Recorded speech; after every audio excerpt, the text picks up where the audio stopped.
Bienvenue dans ce nouvel épisode de Au-delà des cases. J'ai la chance d'être accompagné de Laetitia qui est justement venue nous parler de son histoire très marquante, mais justement pour pouvoir montrer que tout est possible dans la vie. Si jamais vous êtes nouveau ou nouvelle, bienvenue. Moi, c'est Émile Goujon. Je suis étudiant en technique d'éducation spécialisée au Centre collégial de Mont-Laurier. Justement, j'ai bâti ce balado-là il y a quelques mois, qui va bientôt faire 1 an que j'ai ce bébé à moi.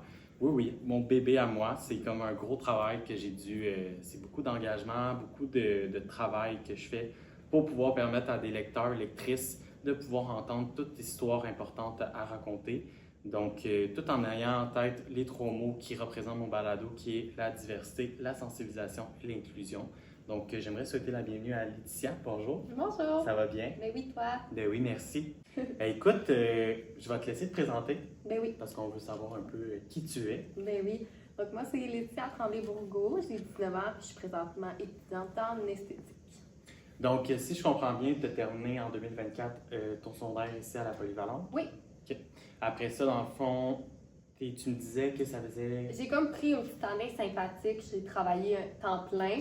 Je n'étais pas prête à quitter le nid encore. Puis ensuite, je suis allée... j'ai volé mes propres ailes jusqu'à Gatineau. Ah, wow! Mais on en parlait justement, puis Laetitia, tantôt, puis c'est tellement différent d'ici. Oui. Surtout les routes, hein? Oui. C'est comme... Tu sais, on est comme pas habitué de pratiquer avec les cours de conduite. C'était les ronds-points qu'on parlait, là, je pense? Ouais, les ronds-points 2 voies. C'est capotant. Ben, c'est vraiment là que tu te rends compte que tu apprends toute seule, tu n'apprends pas avec quelqu'un quand tu arrives en ville. Là. C'est comme, t'es comme garoché dans le tas, puis tu s'arranges. Ouais, puis le monde sont comme pas très patients non plus. Fait que m'en ai mangé des klaxons, mais là, je m'habitue. je te comprends. Puis si tu voulais qu'on parle un peu plus de ton parcours, dans le fond, là, tu as terminé en 2024 à la Polyvalente de Saint-Joseph. Est-ce que ça faisait longtemps, ça faisait combien de temps que tu savais que tu voulais faire ce travail-là? Depuis environ mes 16 ans, je savais que ce que je voulais faire dans la vie, c'était être esthéticienne. OK. Ouais, parce que, tu sais, j'englobe toute la population, dans le fond, dans le sens qu'il y en a qui savent déjà qu'est-ce qu'ils veulent faire depuis qu'ils sont comme haut de même. Oui. Mais il y en a qui se cherchent, tu sais, c'est normal, là, dans le sens que je pense qu'on est projeté constamment dans un quotidien où que 1001 travaillent, puis je pense que c'est là qu'on fait comme, OK, mais je sais pas quoi faire. Oui. Ça touche tout. Tu sais, mettons, une personne qui aime beaucoup la biologie, ben, il pourrait aller en médecine, il pourrait aller en ambulancier, il pourrait aller, tu sais, on se perd un peu, là. Ben oui. Parce que je dis ça, puis je suis une personne qui s'est beaucoup questionnée, dans le fond, au niveau de ma carrière. Je voulais être médecin à un moment donné, mais clairement, en redoublant mon histoire de 4 fois, c'était impossible. Ben oui. Puis, parle-nous un peu de la structure de comment ça se passe, l'école là-bas. C'est comment? Dans le fond, ça ressemble vraiment au secondaire. C'est du 8 à 4. T'as des cours le matin, t'as des cours l'après-midi. C'est vraiment une horaire, là. T'es quand même... comment je pourrais dire, genre vraiment... Ben, c'est une horaire, dans le fond. T'as pas un cours par-ci, un cours par-là, une pause entre les deux. Ça ressemble vraiment au secondaire. OK. Tu sais, mettons, au secondaire, je me souviens, on avait comme sciences le matin. Après, on avait 2 périodes le matin, 2 périodes l'après-midi, Oui. c'était ça. Puis, je pense au cégep versus aujourd'hui, c'est complètement différent. J'ai un cours de 3h30, 3h40. Ouais. Là, fait que c'est... Ben, moi, j'ai comme un cours le matin puis un cours l'après-midi. OK. Fait que c'est sûr qu'au début de l'année, c'est beaucoup de théorie. Puis à la fin, là, en ce moment, il me reste vraiment juste 3 examens. Là, mais c'est des journées clientes. Tu fais des vraies clientes au courant de ta journée. C'est un peu comme le DEP en coiffeur. Oui, ça doit y ressembler, oui. Tu fais des clientes, puis... Ben, c'est parce que je trouvais que, en tout cas, de l'image que ça projette sur le Facebook du CFP, dans le fond, là, j'ai vraiment l'impression qu'il y a un côté théorique au début, puis après ça, c'est quoi? Des stages, je pense qu'on a? Oui, à la fin, tu as des stages. OK. Ouais, mais je trouve ça plus enrichissant, je trouve. Oui, puis c'est le fun de préparer parce que des fois, tu as un cours le matin où tu fais une cliente l'après-midi. Tu sais, des fois, ta cliente à 7 heures, c'est ton heure de dîner ou elle finit plus tard que 4 heures. Fait que tu as vraiment l'impression de vivre le monde du travail. OK. Mais c'est le fun. Oui. Tu sais, ça prouve à quel point, tu sais, je trouve que là, on commence vraiment à divulguer plus l'information que les CFP, ça existe, les cégep, ça existe, une université pour comme laisser à tout le monde d'avoir la chance de pouvoir aller aux études et de faire ce qu'ils veulent faire. Ben oui. Puis il y en a qui vont pas, là, puis c'est bien correct, puis je trouve que c'est beau à voir, malgré tout, qu'on peut réussir, puis pas besoin d'un diplôme, mais ben non. Malheureusement, la vie est chère, fait que on n'a pas le choix de trouver un moyen de pouvoir subvenir à nos besoins. Ben oui. Puis dans le fond, tes cours, c'est un peu, tu vois-tu vraiment la théorie? C'est quel genre de théorie tu vois? Je vois vraiment comme toute l'anatomie de la peau. Autant Ok. le visage, je vois les couches cellulaires qu'il y a dans le visage, vraiment ce qui pourrait causer une peau grasse face à une peau très sèche. Mettons en épilation, je vois vraiment toute l'anatomie des poils, l'anatomie des mains, des pieds. Fait que vraiment, tu sais, c'est dur parce qu'il faut vraiment que tu apprennes par cœur comme tout ce qu'il pourrait avoir sur tes mains, là, vraiment. Ou sur tes pieds ou dans ton visage, mais c'est vraiment passionnant à apprendre. Disons que je m'attendais pas à ce que vous fassiez autant d'affaires comme ça Oui. au CFP. C'est vraiment, t'apprends beaucoup, puis c'est tout condensé, là, vraiment beaucoup. OK. Puis, tu sais, mettons, moi, j'avais commencé mon cours de biologie humaine, puis finalement, je me suis juste rendu compte que c'était vraiment trop trash, là. C'était bien trop intense. Mais genre, de voir qu'au CFP, vous voyez autant de bio, puis c'est pas juste du simple, là. Non, moi je m'attendais vraiment pas à ça. Moi j'allais arriver, j'allais faire des petits ongles, des petits faciales, une petite épilation, tchac, mais non, vraiment pas. J'arrive là-bas, théorie, puis ils veulent vraiment que ce soit des esthéticiennes compétentes qui fassent le cours. Fait qu'au début de l'année, tu as un examen. Si tu le coules, tu as le droit à une reprise. Si tu le recoules, bye bye, on se revoit l'année prochaine. Tu n'as pas le droit de continuer. OK, 500. Oh my god, OK, Toutes c'est les- vraiment strict, là. Vraiment, tout ce qui est anatomie de la peau, ça fait partie des premiers examens. Que si tu coules, ben, tu peux pas continuer. C'est fou, hein? Ouais, c'est quand même sévère, mais tu sais, en même temps, tu te dis, il veut que ça soit des esthéticiennes qualifiées sur le milieu du travail. Puis on s'en rend pas compte, mais au Québec, contrairement en Ontario, au Québec, tu n'as pas besoin d'avoir une licence d'esthéticienne pour l'exercer. OK, puis en Ontario, oui. Oui, il y a des clients mystères comme, qui rentrent pour voir si les règles d'hygiène sont respectées, les règles de propreté ou autres. Puis pas ici. Vraiment, quand tu veux travailler comme esthéticienne à Ottawa, tu es obligé d'avoir un diplôme certifié. Oh mon dieu, OK, puis est-ce qu'à Gatineau, ils l'offrent? Faut-tu t'ailles en Ontario d'abord? Non. Ok. Il l'offre certifié à Gatineau. OK. Mais c'est juste que tu n'as pas besoin de le faire, mettons, pour faire une esthéticienne. Si, mettons, toi, tu décidais de déménager vers l'Ontario, tu devrais te certifier Je pour serais obligée d'avoir un diplôme pour travailler. Si, mettons, je travaillais à Mont-Laurier, je n'ai pas besoin d'avoir de diplôme. Je vais aller faire des petites formations en ligne, puis je peux exercer. Oui, parce que ça, c'est le fun, dans le fond. Là, tu vas pouvoir faire plein de formations pour comme t'enrichir Oui. et d'avoir aussi des heures de certificat, dans le fond. Oui, mais dans le fond, ça rajoute vraiment des branches à mon arbre. OK. Ah, c'est très, très bien dit. Mais, hey, c'est passionnant pour vrai. Tu sais, pour vrai, moi, j'ai rien contre le CFP, là, tu sais. Bon, je l'avoue, moi-même, j'ai eu une image en rentrant aux adultes. J'étais comme, je peux pas aller là. C'est comme pour les poches qui abandonnent. Ouais. Je l'assume pleinement, je l'ai dit, mais honnêtement, ça a été une de mes plus belles années d'école. Puis de voir, tu sais, j'ai aucun jugement pour les, comme je te dis, le CFP, l'université, j'aime l'école, j'ai pas ce problème-là. Mais ça peut être difficile pour certains de s'imaginer aller à l'école. Tu sais, c'est quelque chose là, de s'engager, puis d'aller à l'école, puis de... Moi, surtout, c'est que je me disais, je vais faire un DEP de 1 an, 10 mois, mettons. Je vais pas au cégep, genre, je vais-tu, genre, pas être une échec, mais genre, tout le monde. Je voyais tout mon entourage qui va au cégep, puis je suis comme, ben moi, je vais faire un petit DEP, là. Toi aussi, hein? T'es comme. Genre, mais pourtant, mon métier, il valent pas moins que les autres, là, tu sais. C'est un métier comme les autres, là. On a vraiment tendance, cette tendance-là négative de Ouais. on se discrimine un peu, dans le fond, on Mhm. s'insulte soi-même en disant, ah, on est poche, là, on s'en va au CFP. Ouais. Mais j'ai vraiment eu la chance que mon père soit comme, que tu vas au cégep à l'université ou même que tu travailles, mettons, dans un dépanneur toute ta vie, j'arrêterai jamais d'être fière de toi. Fait que- Ça, je pense que c'est genre une des choses primordiales dans Oui. l'éducation pour qu'un parent soit même.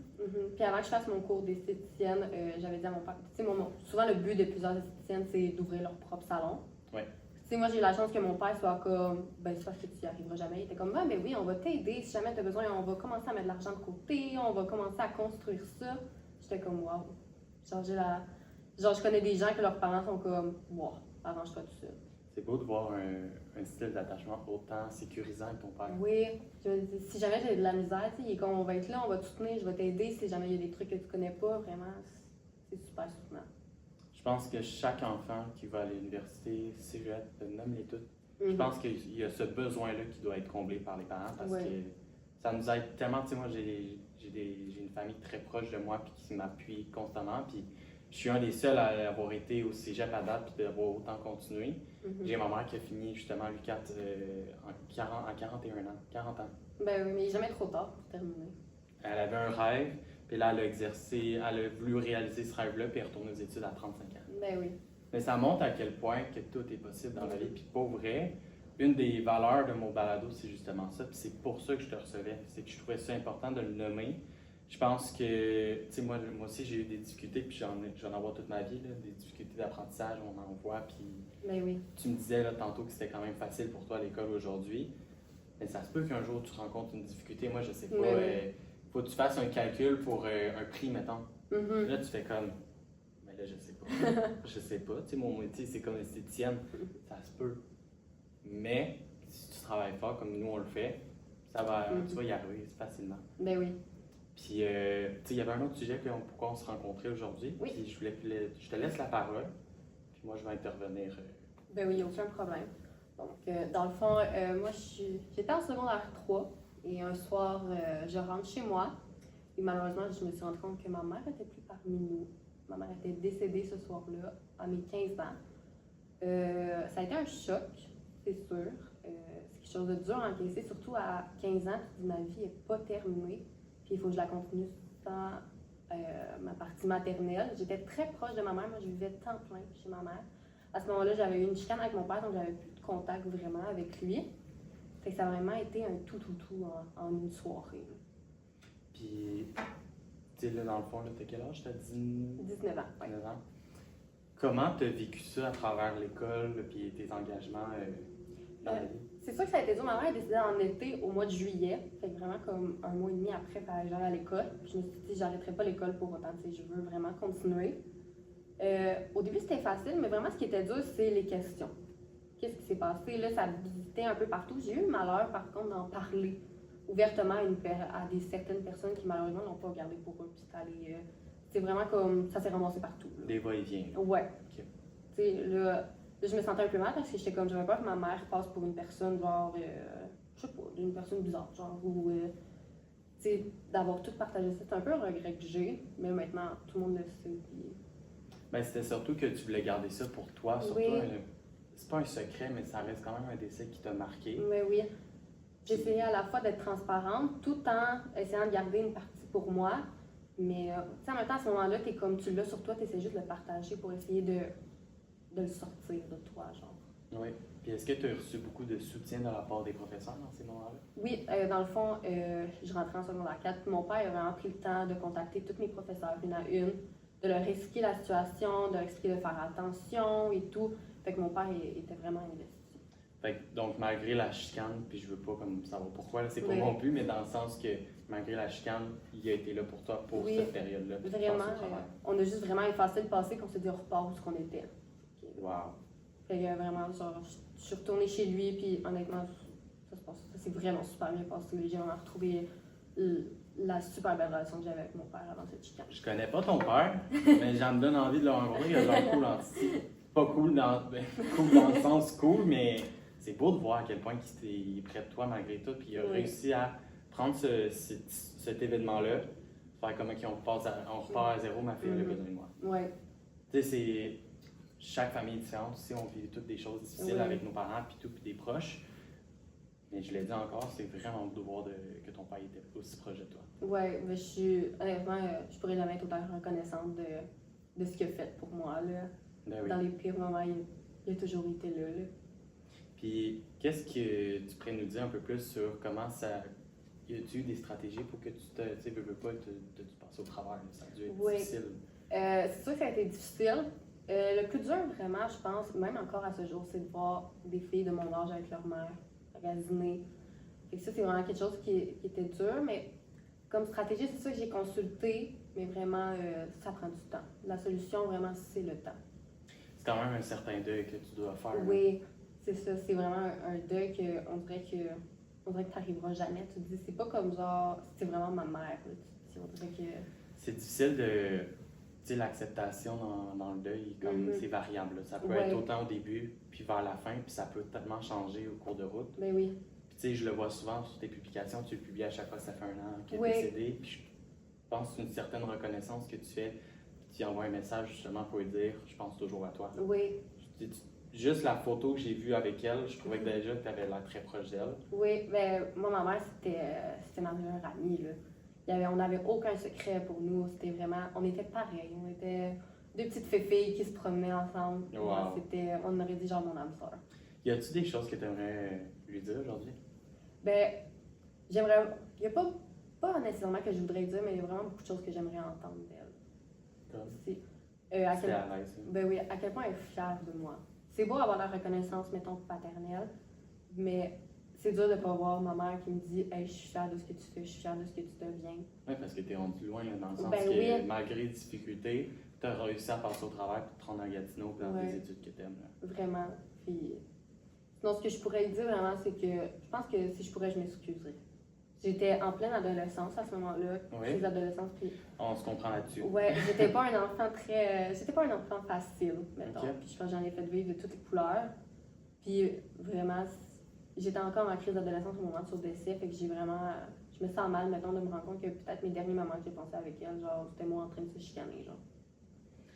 Ok. Mais tu sais, je pense qu'honnêtement, moi j'y crois à ce que les personnes décédées, ils continuent de penser, de nous regarder de là-haut, dans le sens qu'ils sont toujours avec nous autres. Ben, moi aussi, T'as-tu pense comme reçu ça. des signes depuis? Tu sais, il y en a que ça va vraiment te paraître bizarre, mais Ben- moi, le chum à ma mamie, c'est un papillon. Quand il y avait eu un papillon, si je me trompe pas, c'était un papillon, puis en fait comme ah, c'est Jean-Luc. Non. C'était vraiment. Moi, vraiment, c'est quelque chose que je voulais pas, mettons, des signes trop comme un ton de lumière qui se ferme ou des affaires de même. Moi, j'avais été claire, mettons, avec ma mère, j'y avais dit, moi, c'est vraiment pas quelque chose, ça me fait peur, vraiment. Mais il y a une histoire qui s'est passée qui, à ce jour, me tracasse. Ça s'est passé justement cette année. Ok. Je parlais à ma soeur, puis genre, j'étais vraiment triste à ce moment-là, puis genre, je pense que ça allait pas bien, puis j'ai juste dit, genre, j'aimerais ça avoir un câlin de maman. Puis le lendemain, il y a une de mes amies qui était venue avec sa mère, puis elle a vu que j'étais triste, puis elle m'a fait un câlin, puis elle m'a dit, je pense que tu as besoin d'un câlin de maman. J'étais comme, c'est quoi là donc? Genre que j'avais dit ça la veille, un câlin de maman, puis qu'elle me dise, je vais te donner un câlin de maman. Tu vois, mais je pense que c'est un petit signe subtil qu'elle a Ouais. voulu t'envoyer. Mais c'est juste beau de voir ça. Ben le oui. point. Mais je comprends. C'est tu sais, des fois des signes juste de. Tu sais, moi, mettons le papillon, là, c'était. Puis je dis ça, puis je suis pas certain, mais il me semble que c'était un papillon quand il a passé, puis il a comme fait. Ah, c'est Jean-Luc. Ben oui. Puis je trouvais ça beau de voir qu'on pouvait. Mhm. Tu sais, j'ai déjà perdu des proches, puis malheureusement, puis je sais à quel point ça peut être difficile, mais tu sais, pour ne pas l'avoir vécu à moi-même, mettons, un proche à moi, mettons, je me doute que c'est difficile, puis je pense Ouais. que le but justement de cet épisode-là, c'est qu'on montre que tu as réussi. Ben oui. Puis si tu avais des conseils à donner, y avait-tu. Vraiment, le conseil, c'est de parler. Ce que je pourrais dire vraiment, là, ce qui est le plus important, c'est de rien garder en soi. C'est vraiment de l'évacuer, peu importe la façon que tu l'évacues.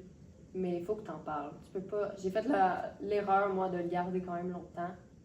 Puis ça te gruge dans l'intérieur. Là. Tu peux pas continuer à le garder, Il faut vraiment que. Peu importe. Souvent, moi, ce qui m'aide vraiment, c'est de parler à quelqu'un de neutre. Souvent, à l'école, il y a des TES, mettons, puis je t'allais déjà leur parler. Puis c'est quelqu'un de neutre qui connaît pas l'histoire, qui est juste là vraiment pour t'écouter. Fait que c'est vraiment quelque chose. Moi, les personnes neutres, c'est vraiment ce qui m'a aidé. Ben honnêtement, tu l'as dit toi-même, te consulter dans le fond. Ouais. Puis, je tiens juste à faire une petite parenthèse. S'il y en a qui vivent des situations comme ça, c'est important de. Pour moi, j'appuie les consultations. Je le fais depuis bientôt 3. Ça a fait 2 ans il n'y a pas longtemps, puis pour vrai, c'est le meilleur cadeau que j'ai pu me permettre. Ouais. Malgré les coûts que ça coûte cher, on va se le dire, c'est pas donné, mais ça peut sauver des vies justement de consulter. Ouais, c'est vraiment. À chaque fois, quand il y a quelque chose, faut pas le garder. C'est comme ça que sinon les choses peuvent finir. Là. Ben, c'est parce qu'on accumule, puis à un Oui. moment donné, on éclate. Puis Ben oui. je pense que c'est là que ça impacte beaucoup de dégâts. Ouais, Mais surtout pour ce genre d'événement-là, c'est très. oui, vraiment. Puis aujourd'hui, ta relation avec ton père, ça va bien? Il y a Ah rien oui, de. mon père, c'est sur qui je peux compter, vraiment, n'importe quand. Peu importe à quelle heure je vais l'appeler, il va me répondre, peu importe. C'est vraiment une des personnes les plus importantes. Wow. Puis là, dans le fond, tu nous disais que tu allais revenir ici justement pour quelle raison tu pensais revenir? Moi, je suis vraiment proche de mon père, étant donné que c'est le seul parent qui me reste. Il faut que je parle quasiment à tous les jours, j'y envoie quelque chose. Genre, même si c'est juste des reels Facebook vraiment plates, là, il va prendre le temps de me répondre pareil. Fait que pour moi, ce qui est vraiment important, c'est d'être proche de lui. Puis moi, je me suis. Tu sais, oui, j'aurais aimé ça rester à Gatineau. Il y a une partie de moi qui est comme, oh, je suis vraiment une fille de ville. Genre, je me suis rendu compte. Mais vraiment, moi, je me suis dit plus tard, je veux que mon père puisse grandir avec mes petits-enfants. Je veux qu'ils veulent, s'ils disent, je vais aller voir papy, que oui, on n'a pas besoin de faire 2 heures de route ou s'organiser pour aller le voir. Je veux vraiment qu'il soit proche de moi. sais, moi, si j'ai un problème, il faut que j'appelle mon père, fait qu'il faut qu'il soit proche de moi pour venir m'aider. Ah, c'est vraiment cute. Oui. Mais je pense que c'est une belle vision que tu as, justement, de tes enfants près de le grand-père. Ouais. Le grand-père. Ben oui. Je veux pas lui dire qu'il est vieux, là, pas dans ce sens-là. Mais, tu sais, mettons, pour tout ton parcours, est-ce que tu as été bien appuyé par des amis? T'avais-tu une famille? T'as-tu une grande famille? Du bord de ma mère, j'ai vraiment une grande famille, mais j'ai comme tranquillement arrêté de leur parler. C'était peut-être pas le genre de personne que je voulais dans mon entourage tant que ça. C'était, tu sais, je les aime, c'est ma famille, mais tu sais, quand on t'apporte pas toujours quelque chose de bon. Fait que j'ai vraiment juste mon père. Mon père, il a sa copine, il y a mon petit frère, puis ma mamie. C'est comme vraiment une petite famille qu'il y a. OK. Puis, dans le fond, avec tout ça, as-tu des choses que tu retiens là-dessus? T'as-tu, ce que veux pas, t'as quand même dû passer au travers de toutes ces épreuves-là. Puis genre, le plus beau là-dedans, puis qu'on veut ressortir, c'est comment t'as fait? C'est ça la question que je me demande. Y a-tu des... Tu sais, à part le soutien, là, ça je le comprends, là. Y a-tu des... Il n'y a vraiment pas de solution magique. Je pense que ça dépend vraiment de chacun. Mais vraiment, je pense que l'important, c'est de continuer. Vraiment. Je me suis pas découragée. Tu sais, je savais ce que je voulais faire. Je voulais aller étudier, mettons, en esthétique. C'est vraiment ce que je voulais faire. Je me suis dit, bon, je m'arrête pas là. Souvent, ce qui peut aider, c'est un objectif, je pense. Oui, ben... Moi, j'avais vraiment mon absolument. objectif. Je veux être une esthéticienne qualifiée. Fait que c'est ce que je vais faire. OK. Mais c'est sûr qu'on a, tu sais, mettons, moi j'ai un objectif avec ce balado-là, puis je dois mettons, à chaque fois que j'avance, il faut toujours faut que je tienne compte de l'objectif, puis je pense que c'est ça qui me permet d'aller aussi loin. Oui. Surtout les objectifs, je trouve que ça apporte comme une certaine motivation à l'intérieur de nous qui fait comme, faut que j'y arrive, Oui. ben je vais faire telle chose pour y arriver. Puis je pense que c'est ce que tu essaies de dire dans le fond, toi aussi, c'est ça qui est arrivé. Oui, vraiment d'avoir tout le temps des petits objectifs personnels. C'est vraiment, je trouve, ce qui me tient sur le droit chemin. Ben, écoute, je pense que c'est primordial dans ce genre de situation-là, dans tout type de situation. Oui. Puis, tu sais, tu sais, parce que veux pas, c'est quand même une grande histoire que tu as vécue. Si tu pouvais résumer, dans le fond, tout ça, tu as appris des choses derrière ça que, moi, mettons, par exemple, si je vivais ça, je comprendrais que c'est possible dans la vie de réussir. Oui. Excuse-moi, je vais te demander ta question. Je suis pas sûre d'avoir bien compris. Dans le fond, qu'est-ce que tu retiens de tout ça? Ce que j'en retiens vraiment, c'est que faut profiter de la vie, je pense. Faut profiter des membres qui nous entourent. Moi, à ce jour, je regrette de ne pas avoir fait certaines choses. Puis je suis comme, il est rendu trop tard maintenant. C'est vraiment de profiter des personnes qui vous entourent, même papy, mamie. Tu sais, des fois, il ne reste pas toujours beaucoup de temps. Souvent, c'est plate aller voir mamie, c'est plate aller voir papy, c'est long. Ou même genre, je préfère genre jouer aux jeux vidéo qu'être avec mes parents. Mais vraiment, profitez de ce moment-là si vous pouvez. Je pense que c'est vraiment important. Tu sais, moi, honnêtement, j'ai commencé à le réaliser quand j'ai perdu un proche. Justement, l'amoureux de ma grand-maman. Je m'en suis voulu de ne pas avoir été aux funérailles. Parce que je travaillais, mais ce jour-là, j'aurais pu prendre congé puis y aller. Puis je pense que ça a affecté quelques personnes de mon entourage. Puis je m'en suis voulu. Puis là, c'est là, on dirait que j'ai comme eu le déclin en disant qu'il faut que je commence à profiter puis de passer du temps avec ma famille. Oui. Tu sais, on a tendance à... Moi, je suis une personne qui s'implique beaucoup, puis que de gauche à droite, mes semaines sont remplies. Heureusement, là, je suis en congé, je peux relaxer un peu. Mais tu sais, il faut profiter. On ne sait jamais qu'est-ce qui peut arriver. Puis je pense que ce message-là, on peut le projeter aux gens pour qu'ils comprennent que c'est le moment de profiter. Oui. Même si c'est pas souvent, prenez le temps de rentrer la visite, mettons, dans votre petit horaire. Là. Juste au moins genre une petite heure, juste aller dîner peut-être avec la personne que vous tenez, puis vraiment juste pour être sûr que vous ne regretterez pas un jour. Oui, parce que, tu sais, juste un petit coucou, un appel, là, c'est vraiment quelque chose de très simple, je pense. C'est juste de montrer qu'on pense à cette personne-là. Oui, juste un petit coucou, ça va bien, bonne journée. Vraiment, ça peut éliminer la journée de la personne. Entièrement d'accord. Ben écoute, merci beaucoup, sincèrement, d'être venu. Ben, ça me fait vraiment plaisir. Puis pour elle, si tu avais comme juste une petite chose à dire avant de finir, juste pour dire un conseil que tu aurais. Moi, ce que je pourrais dire vraiment, ça que par rapport à ma situation, vraiment, si jamais il vous arrive quelque chose, vraiment consultez. Il n'est jamais trop tard pour appeler des organismes de l'aide, surtout si vous êtes jeune. Tel jeune, c'est toujours important. Vraiment, prenez le temps de s'occuper de vous, de votre santé, pour être sûr qu'un jour, vous ne le regretterez pas, puis que évitez d'affecter aussi les autres. Vraiment, prenez soin de vous, c'est vraiment la chose la plus importante. Je suis très heureux de dire qu'à partir de ce soir, sur ma page personnelle de Au-delà des cases, qui est disponible d'ailleurs dans mes liens sur ma page Instagram, qui est sur Au-delà des cases, je vais mettre les liens des différentes ressources qui sont disponibles pour les personnes qui demandent pour avoir de l'aide psychologique. Je pense que c'est très important de sensibiliser là-dessus parce qu'il y en a qui ont encore peur d'être jugés. Oui. Honnêtement, la gang, là, consulter peut juste te permettre de te sauver la vie. C'est vraiment quelque chose de beau. Puis, s'il y en a qui jugent ça, c'est qu'ils ne méritent pas d'être justement dans ton entourage. Je pense que c'est important d'être rationnel puis de demander de l'aide, c'est normal. Si on a inventé des psychologues, c'est certainement pas pour aller les voir puis se sentir jugé, là. Que ça soit une conversation simple. Ben oui, vraiment, juste un 10 minutes, des fois, ça peut aider. Ou juste parler à une personne. Vraiment. Oui. Qui est là pour t'écouter puis qui ne peut oui. pas te juger. Ben, je vous souhaite une excellente fin de journée puis merci beaucoup d'être venu puis d'être descendu pour moi. Ben, ça me fait un grand plaisir. Merci de m'avoir accueilli. Ça me fait plaisir. On se revoit dans le prochain épisode numéro 6 dans quelques semaines. Merci beaucoup.